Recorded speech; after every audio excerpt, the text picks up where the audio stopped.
Hey guys, remember last week when I had some exhaustion issues and I went to the hospital? Yeah, you all right? You okay? I actually had some heart trouble, so I went in and I did this. Oh my God. This episode of iFanboy is brought to you by GoDaddy and Gamefly.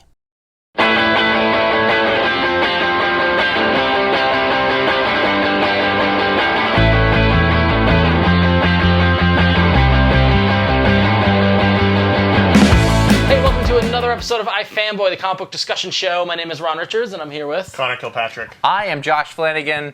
Iron Man is what we're talking about. Huge. Not a big surprise. Yeah, The movie came out just recently, and It was great. it's possible we shot this before we saw the movie. So But I'm sure it's lovely. I liked the part with the Iron Man. The New York Lotto is $30 million. $30 million. you know who was really good was Sam Rockwell. Also the part when Thor showed up. So Iron Man has been pretty much one of the lead Marvel characters ever since the first movie came out a few years ago. Which was kind of surprising because you don't tend to think of Iron Man as, at least in the public's eye, one of the sort of big Marvel For comic characters fans, out it's there. a big deal, but for like my brother, He's like I've never heard of Iron Man. I'm not willing to call him a B-level No, character, he's like but he's not an sub-A. A-level. He's an A-. He's exactly. an A- character, definitely. But if you've been reading comics, you've known he's been a big part of the Avengers. He's bankrolled the Avengers for their years, entire career. Yeah. And a big part of everything that's been going on in recent Marvel continuity. He's almost been the driving engine behind Marvel continuity for 5 years. He's the pivotal character, really. Yeah. He really this has been the age of Iron Man. Yes. the Iron Age. The Iron Age. Well, Iron Man's first, a little history for you. Iron Man's first appearance was in Tales of Suspense number 39, which came out in 1963, which is a couple of years after the whole Marvel universe kind of got started, the Fantastic Four and those kind of books. Tales of Suspense was like an anthology book. Yeah. A lot of those Marvel characters They came out of those debuted books. Tales of Suspense, Strange Tales, Tales to Astonish, and then slowly as the characters gained popularity, they switched into their own titles.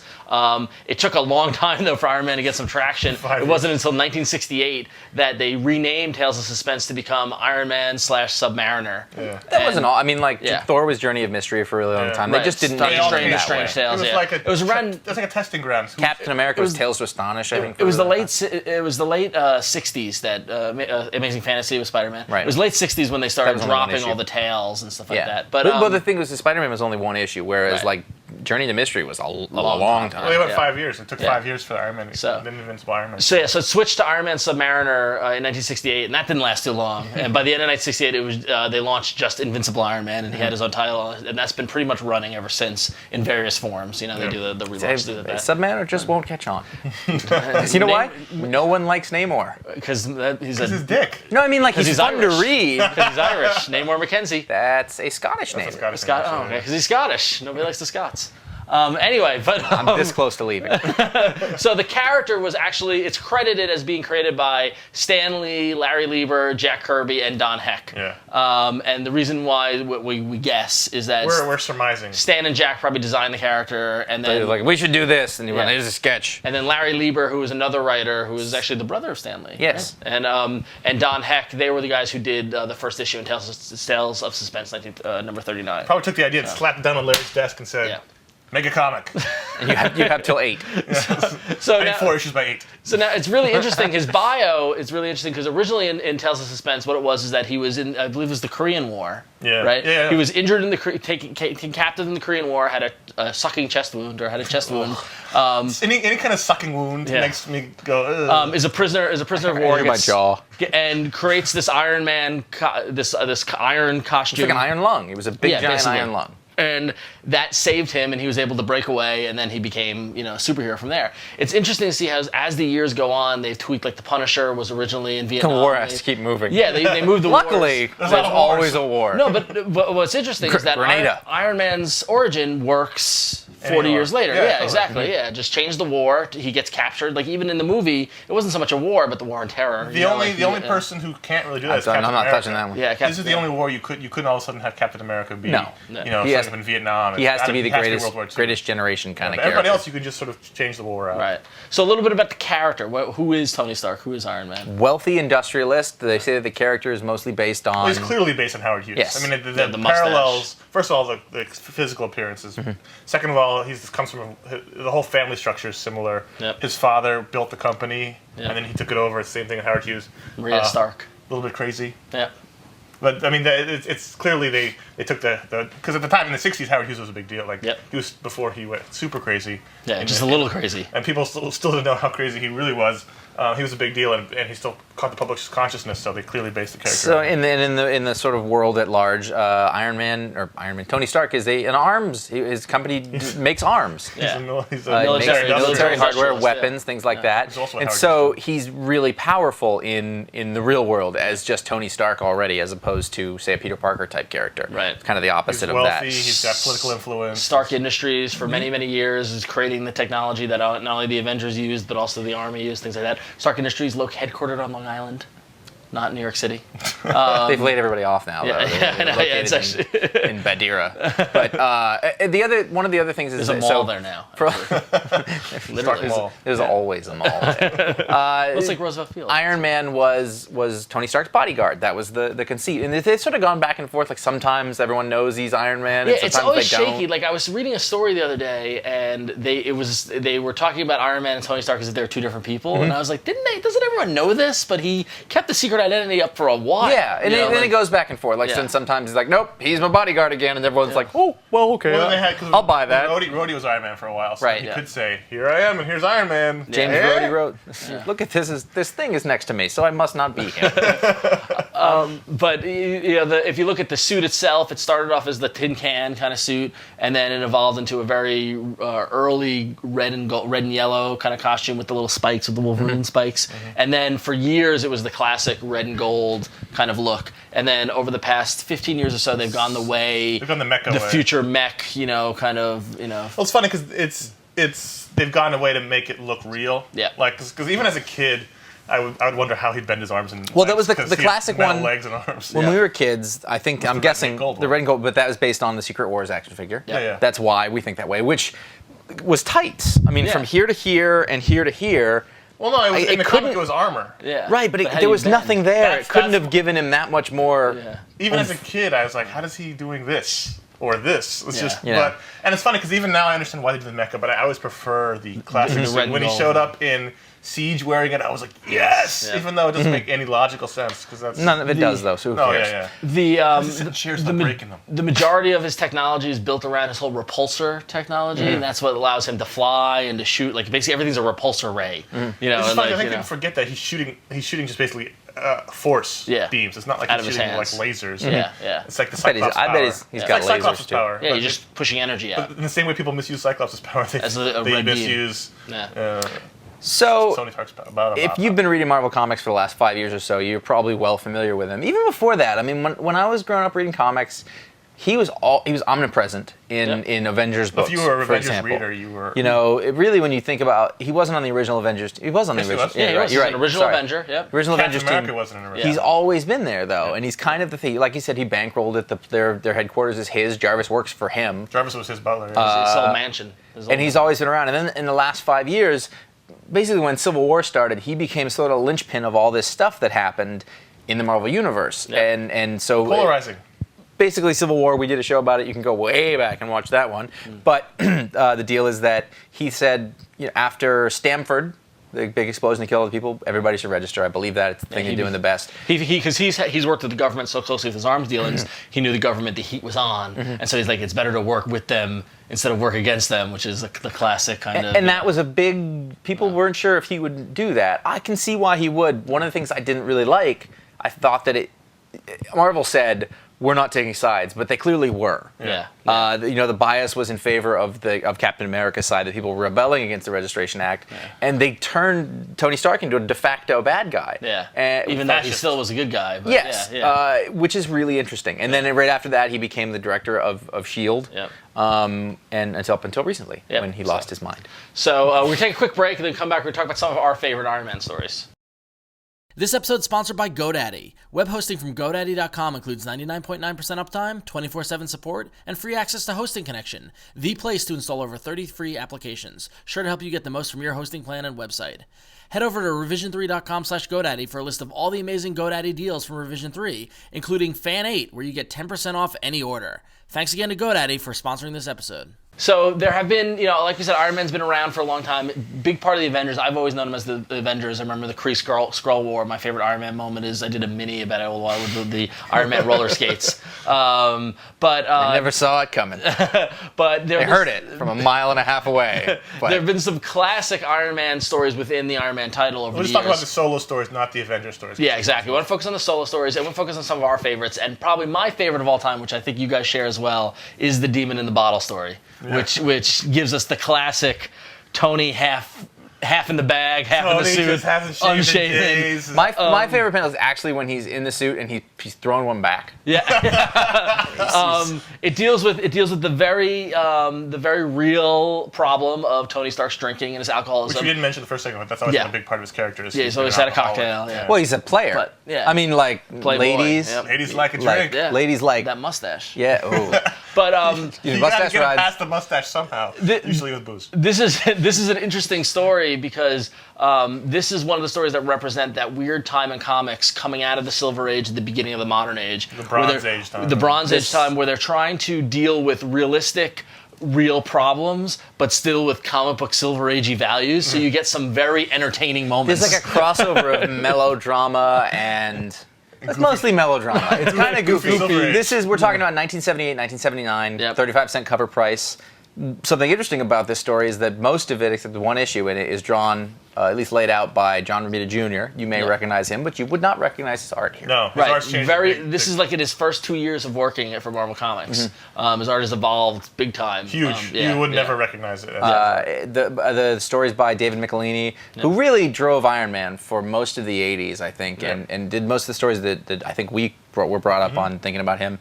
And then Bob Layton also did plot, and he did the finishes, the inks on the stuff. Yeah. So Bob Layton and David Michelini have both been involved with the character for a very long time. Right. And so it was a 8-issue arc, and so it's recently collected in hardcover, which totally get, and just basically deals with Tony's company, Iron Man, everything failing around him, and him going to the bottle, and then getting called out on it and dealing with it, and it's just drunk Iron Man. There's some great moments. Like we were looking at this earlier when he gets hammered, puts on the armor, and decides to leave and flies out of the building, breaking the window. And looks back and goes, "Geez, I guess I forgot to open that window." there's another really great scene where the Avengers are all in the mansion. They're all around a couch in their full regalia, and they're trying to figure out how they can kick out Iron Man because Tony Stark bankrolls them. And then Iron Man walks in, or Tony walks in, and Captain America's like, I'm sorry. Captain America has never, ever gone, I'm sorry, but that's a mistake. He's the ultimate kid who owns the ball that you can't kick off the team. Yep, exactly. Because he owns the equipment, or his dad's the coach. And there's a great, in the back of this hardcover, if you pick this up, there's a great little article about the letter when Jarvis resigns. Like, really the last straw is when Jarvis resigns. Because Jarvis has been, as important as Tony is, Jarvis has been like the father, like the rock. The linchpin in the whole thing. And so the drinking gets so bad that Jarvis resigns, and they'd actually written his resignation letter, but... Well, it wasn't in the script. They never did it. He got them back. And saw there was a letter that had been printed there, and he was like, I didn't write this, because he got the question. They said, do you want to write a letter for it, or just use dummy text? I'll use dummy text. I don't want to do that, because they didn't care about this stuff back then. Right. And then somewhere along the production, somebody put a letter in there, and it was actual resignation letter from somebody who didn't want to work for Jim Shooter. Yeah. They just changed some of the names. So Demon in a Bottle. Wait, people didn't want to work for Jim Shooter. Great stuff. Apparently. He was a drinker. So, Connor, one of your favorites? I don't know that. He'll fuck you up. I don't mean He's a large man. He's very tall. He's very scary. Yeah. Anyway, stop. Another story from the similar era, the 80s, this is the later 80s era, is Armor Wars, which this is one of those famous stories in which Tony... And they're using it a bit in the plot for the second film. Just sort of we'll talk about the movies in a little bit, but It's so that's how important it is. But it's sort of the first time that Tony's technology gets co-opted by a bunch of different... villains. There are a lot of armor-based characters in the Marvel Universe. And they all come from... Stilt Man, Titanium Man, Blue Beetle. You start thinking about it, and Tony Stark is really one of the only high-level... I just opened a random page with the whole list of them. Well, that's good. Crimson Dynamo, the Mauler, the Raiders, Professor Power, Beetle. Titanium Man, the Beetle, Shockwave, Stilt Man, even Dr. Doom. But what I was going to say is that Tony Stark is really only one of the only non-powered... He has no powers, but he's in the upper echelon. I can't think of another Avenger at that level who doesn't actually have any of his own powers. Hawkeye? Yeah, I guess you're right. Yeah. But he's had powers. He throws things real good. I don't know if you know. This Hank Pym's really powers. He's got a belt that makes him. Well, no, but Pym particles. I mean, that's not his powers, though. Right, but it's yeah, true, yeah. But he's anyway, had them. Tony Stark has never had supernatural powers Correct, or anything like that. Anyway, No, he's got Pym particles now. But that's right. But anyways, all right. Another show. This Also, he's got rage. he's angry. He's like a Hulk. he's been through therapy. He's Give him a break. Everyone give Pym a break. So Tony Stark's technology gets stolen. Industrial espionage. It gets sold to a bunch of supervillains. And now he's got to deal with all these people that have armor and the guilt of it because now these people are dying because of his technology. And this is the beginnings of Stark Tech pretty much running the Marvel Universe. Yeah. I mean, Stark Tech is like the most sought after technology and the stuff they can do with it. And, Like Windows. yeah. But much better. Highlight of this story, of this book, is probably Tony's hair. Well, the art by Mark Bright, who I loved, I love still. He's one of those quintessential '80s guys from the comics. But Tony has some kicking curling, perm, mullet He's with the mustache. There's a couple of panels where he's got no sleeves, sleeveless T-shirt. It's looking good. It's almost like Lionel Richie. It goes to show what loud money can get you. Yeah. Because Well, you gotta stay current. At the time, people were like, "Dude, he looks awesome." Yeah. it makes sense that he'd have yeah. the factory in Long Island.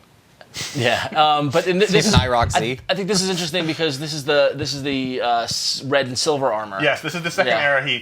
The one great thing about Iron Man, from a marketing or a merchandise standpoint, is it's like Batman. You can throw lots of different suits on him, and this was the gold. I liked that suit when I was a kid. No, this was a cool suit too. The silver and red suit, which had with the points. the 80s shoulder pads in suit form. And that eventually led into the War Machine stuff, right? Yeah, but then also, by the end of this issue, he had the new gold and red suit costume. Right. Again with the big hair, but I think I did a mini on one of these issues, but. This was a fun era of Iron Man. This is more of the tech side, the industrial side. A lot of Tony in the lab with his sleeves rolled up and because the thing is that Tony Stark is he's super smart. I mean he is in that grouping with Pym and Reed, but with technology, with building things and stuff. But also he has time to pick up the ladies. Right, yeah. He's done the best at balancing out the life. Yeah, he has. He said his work-life balance is, throw a couple back. If you want to know what's going on with him, you can go through and read those Civil War issues like we mentioned. He really is a big part of those, and they are an essential story. Yeah. That in mind. The engine for the current Marvel universe. So then the movie comes out, does a really big deal, and they need to come back with a book that people can buy, and then that became Invincible Iron Man. So when in May of 2008, or when the movie came out, 50 year, Invincible Iron Man #1 hit shelves by Matt Fraction. And Salvador LaRocca. Also at the same time, there would have been the Iron Man story by Jon Favreau, and that will finish someday. There was and then the regular Iron Man book got changed the title to something else. It was like Director of S.H.I.E.L.D., Iron Man Director of S.H.I.E.L.D. I liked that book. It was a good book. That was fun. No one talked about it. I don't know why there was the Bastard Stepchild. So now what you have here, what I'm holding is the Invincible Iron Man Omnibus. This is the first 19 issues of what is a pretty critically acclaimed run by Matt Fraction. Eisner Award-winning. This is is it? Yeah, it says right there on the cover. Well, look at that. It's true. This is the book that made Matt Fraction move up. Yeah, upper echelon of the thing. And this is who Tony Stark is now. If you want to read, if you're going to ask, I want to know where Iron Man is at right now, I really like the movies, this is the book that you want to check out. And it did a good job of not just adapting the movie, but making it familiar for people who saw the movie. They wanted to pick it up. It had a lot of the technology, the aspect of people stealing the technology and utilizing it and stuff like that. It wove in with Secret Invasion, but not. It's not an adaptation of the movie, right? Or adaptation of it. It is in continuity. But there was familiarity. Pepper Potts had a really big role in this. Yeah. Maria Hill has a really big role in this. Just some nice cameos from the other people. I think that it's a really good-looking Norman Osborn, to be honest. Yeah. Some people, Salvador LaRocca is a bone of contention. Not my favorite. I had a hard time with the art. Yeah. I mean, Salvador LaRocca's moved into a more kind of photo-suggested. I think that there's the thing is when you flip through this, for me, there are pages in here that are really good. The technology is great. He's great at drawing Iron Man. He's great at drawing the sort of people, the human stuff, but the coloring and sort of production of it changes a little bit from time to time as you go through this. And also, they for years and years, they got rid of the mustache and gave Tony the goatee, which makes more sense in the modern context. But here we've gone back to the mustache even though in every other book he's got the goatee. He does a really good Norman Osborn, actually. I really like his Norman Osborn. Yeah. It's good. The ending of this, the 19th issue, was our pick of the week at one point. Yep. And I think the 25th issue was also a really good starting on point. If you don't want to go get this, it was another that- starting that's point. recent too. Recently with the Heroic Age, when the Heroic Age started, the issue number 25 of Invincible Iron Man was a great jumping on point. Yeah. But this, honestly, $40, 19 issues worth. It's a nice little hardcover, nice little oversized. This is a Big great kind of hardcover. modern Iron Man story. If somebody went and saw Iron Man and was like, oh, that was good, tell me about the comics, you can give them this series because this is more of the accessible series. Accessible, yeah. So we're going to take a break and we'll come back, we'll talk about the movies. This episode is also sponsored by GameFly. GameFly is the largest online video game rental service and offers you a choice of over 7,000 new and classic titles across all consoles and handhelds. With plans starting from $15.95 a month, GameFly members can rent 1 to 4 games at a time and keep them for as long as you like. There are no late fees, no due dates, and shipping is always free. When you're done playing a game, send it back and GameFly will send you the next game available on your list. If you really like the game you're playing, simply click Keep It on the GameFly website and the game is yours at a discounted price. GameFly will even mail you the case and manuals free of charge.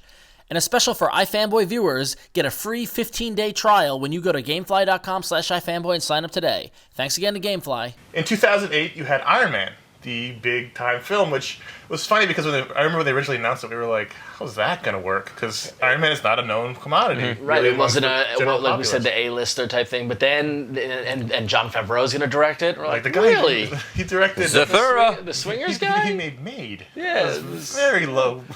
bad. And then the masterstroke, It was really the whole reason why it's successful. Well, Robert Downey Jr. getting cast as Tony Stark. and that's the which- thing is that this movie was really sold more on him than it was Yes. the character. Yeah. And I think that's key. The The combination of those two I think things. it was the trailer. Yeah. In that first trailer, he was so funny and charming in it Yeah. that sold the movie. It didn't matter who he was playing. And there's probably no other actor, because Robert Downey Jr.'s life has been very It's similar to Tony's. drunken and tumultuous, and It's not my bed. Yeah, Remember that? the Wonder Woman. Yeah. I don't know what you're talking about. Why is there a Wonder Woman costume in my hotel room? but yeah, so Cocaine is a hell of a drug. so Robert Downey Jr. was probably some of the most perfect casting and really made the movie. You know, it's interesting though because he but this close to being too old to do it. Yep. You know, yeah, he's and- on the Well, but verge. he can play a little younger because he's in good shape. Yeah, and he got pretty jacked for it. And there's some serious moments there. I mean, Yeah. I think they got everything right with that movie. They got the science right, they got the technology right, they got the was a attitude really- I right. think the you know. effects right. Yeah, Well, that's it right. was a well-formed. Maybe the story. I mean, Jeff Bridges has some opinions of the script. Yeah, I they're have. writing it on set. They're say this, but It didn't matter. It all Yeah. ended up working in the end, and Yeah. and it was a huge hit. Yeah, Good huge cast. hit, monster hit. Yeah, and it really kind of launched this current era of Marvel movies that now we're getting ready. That Thor is being shot and Right. all this. It was all built on Iron Man. Who would have thought? So last week Iron Man 2 opened up. Yeah. And good. hotly anticipated sequel. You'll probably know by now. No, but again, the same thing happened when the trailer came out, and it was that scene of him in Congress, talking about Iron Man, and it was again reminder of how Downey nails it. He just It really is all built around Downey. I mean, Yeah. the spectacle of Iron Man is cool. People like the effects and the action, but really, this movie's all about Robert Downey Jr. Yeah, totally. Being very, very, very charming. Yeah, that's And what it is. The kind of guy. I mean, And also being surrounded. The other thing is Surrounded he's by great surrounded by cast. really good actors. Yeah. I mean, Gwyneth Paltrow. Gwyneth Paltrow. I mean, when I remember when I was like, she's doing that. Like I remember thinking that, and the sequel of Sam Rockwell. Jeff Bridges. Jeff Bridges, great. Like you don't even think about Jeff Bridges was being in great. that movie, and he's a fantastic. Obviously, he just won an Oscar. Yep. They just added Don Cheadle. They changed the James Room. Sam Jackson as Nick Fury. It's just fun time going to the movies, and it's doing it. It's finally a Marvel superhero movie done right. Like every time a Marvel movie came out, we used to Because cringe. this is the first time they had really control over the film. And Bendis wrote some dialogue. he wrote the Avengers scene Yep. at the end. I mean, it was funny. It was exciting. It was a well-formed. Everything about it was. It had great action and great adventure. It had great character stuff. It was a really fun time. I didn't like the music. There you go. That's something. Just before we're too far up its ass. Anyway, It would be hard to, but that's the sequel is what it's the next step, right? I Yeah. mean, that's what people talk about not wanting to see the. Well, let me ask you original. this: when you first saw the image of Mickey Rourke in his Whiplash? Yeah, Whiplash, Whiplash outfit, did you think, Oh, that's one way to go. Well, the thing is, I've learned now I love I don't Crazy pass Nicky Rourke. I know, pass I judgment know. until I see it. That's the thing. Yeah. There are lots of times where I've been like, oh, and ended up really liking what they've Yeah, done. no, so. and that's totally true. and I think the same thing. We had some reservations about what's her face as Black Widow. Oh, Scarlett Johansson. Yeah, so Johansson. Yeah, You'd like to pronounce it like in the Johansson. native. Yeah. but I'm not going to go pillaging afterwards. Scarlett but so Iron, Ma. Man, so Iron Man is one of the key characters in the Marvel Universe. It's great to see him getting the attention that honestly he deserves. So check out some of these great stories. If you liked any of this stuff, you've got other stories you want to recommend, shoot us an email at contact@ifanboy.com. You can call our voicemail line, 888-FANBOYS, which is 326-2697. You can leave us a voicemail. We might use it on this show. We might use it on our weekly audio show. Yeah. Or just play it at our homes. Play it smooth. Comic It's books smooth, live baby. on Twitter. The whole industry is there. Everyone's chatting around. So go to twitter.com/ifanboy to follow that. Or you can follow us. You can find all that stuff at ifanboy.com, that too, where we have tons of stuff. That website is awesome. need a There drink? it is. And then It's hot. you can go Yeah, find it's you can go find our previous episodes like the one of Civil War. We talked about stuff like that. You can find the whole library over at revision3.com/ifanboy. And if you want to know what we thought about the movie after we saw it, Yep. go to ifanboy.com. It'll be our audio show. Yep. Exactly. So Next week, Robert Downey Jr. It's not true. We can't get it. I love Robert Downey Jr. I know He's you do. great.